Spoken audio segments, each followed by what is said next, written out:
tere, mina olen Eerik Jõgi, bioanalüütikute õppejõud, on selline tore eriala.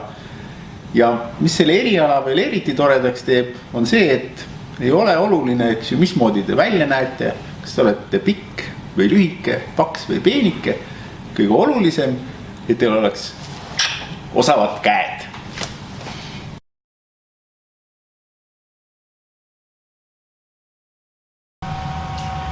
Bioanalüütiku töö juures on üheks osaks inimestelt, patsientidelt, klientidelt veenivere võtmine. Selleks, et veenivere funktsioon hästi õnnestuks, peab üliõpilane teadma nii veenivere võtmise nõudeid kui inimese anatoomiat ja oskama patsientidega hästi ja viisakalt suhelda. Veeni funktsioon algab tavaliselt sellega, et vajadusel pannakse käele škutt, et paremini visualiseerida ja esile tuua veeni.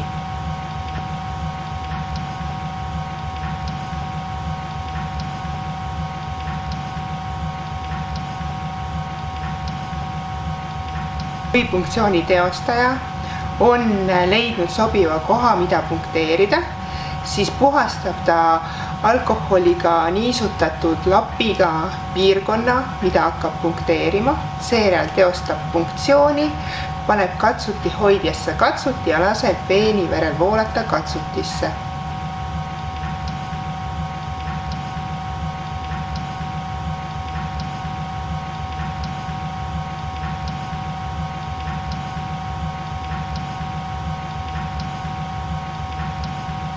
Vajadusel võetakse verd ka mitmesse katsutisse korraga, vahel võib neid katsuteid lausa olla 5 tükki korraga. Sõltuvad siis sellest, kui palju uuringuid verest on vaja teha.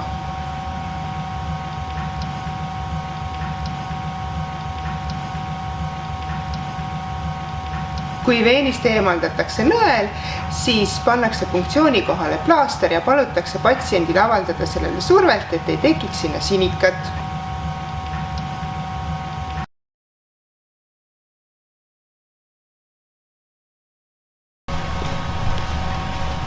Nii, kui veri on võetud, siis tuleb see veri ka ära analüüsida.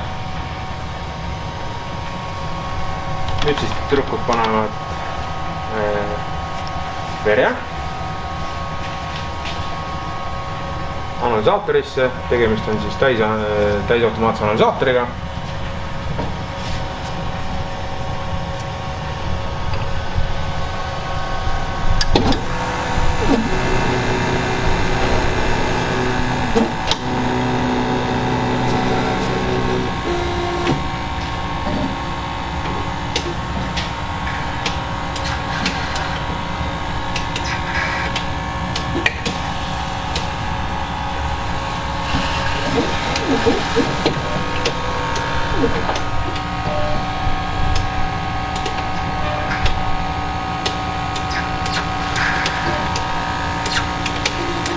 Praegu siis analüsaator võtab katsutist endale sobiva koguse verd, mida ta siis hakkab analüüsima. Hetkel siis toimus analüüsiprotsess ja nagu näha ekraanilt, siis masin annab meile errorit. Meie peame vajutama siis accepti peale, kuna ta on hästi selline tundlik masin. Nii. Meil on nüüd siis vastus olemas. Vastuse vaatamiseks me peame minema siis Exploreri peale ja liikuma külje pealt noolega ülespoole, kuni me jõuame oma patsiendini. 2 korda peale vajutada. Nii. Nüüd on siis näha selle patsiendi tulemus. Et selle saaks patsiendile edasi anda, me peame selle kinnitama, ehk me peame selle valideerima. Ja seal üleval on üks koht, on validate, et selle peale peate vajutama. Nii, nüüd on see proov meil valideeritud ja et me saaks selle patsiendile välja anda, siis me peame ka selle välja printima. Ja selle jaoks lähme siia ja võtame vastuse.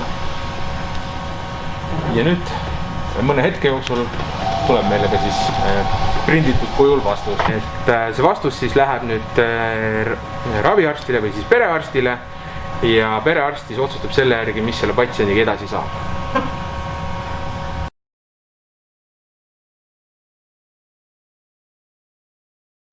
bioanalüütiku töö ei ole ainult proovide võtmine.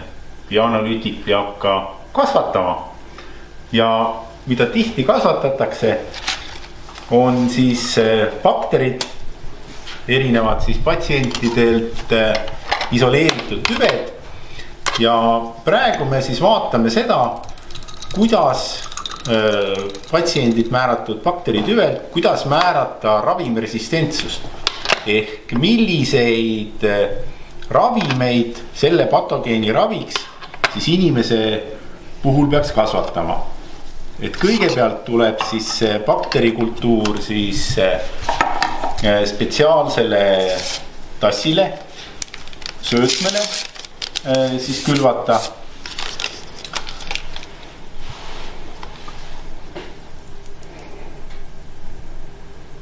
Ja peale seda, kui see kultuur on sinna tassi peale siis külvatud,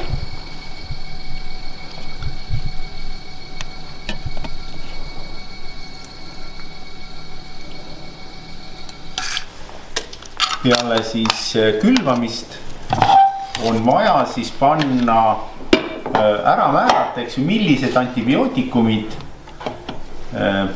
millistele antibiootikumidele see bakter on siis tundlik. Nüüd selles kaadris on siis näha need erinevad paberil siis antibiootikumi diskid, et mille järgi saab siis hiljem teada, et millisele ravimile see bakter on siis tundlik või resistentne. Et nüüd läheb see proov siis termostaat. Külvatud kultuuri asetame siis termostaati kasvama tavaliselt siis üleöö. Ja kui on ära kasvanud, siis tekivad sellised spetsiifilised nii-öelda kasvuvabad tsoonid nende diskide ümber. Ja nende tsoonide siis ulatuse järgi saab siis hinnata, kas tegemist on siis resistentse või siis sellele ravimile tundliku bakteritüvega.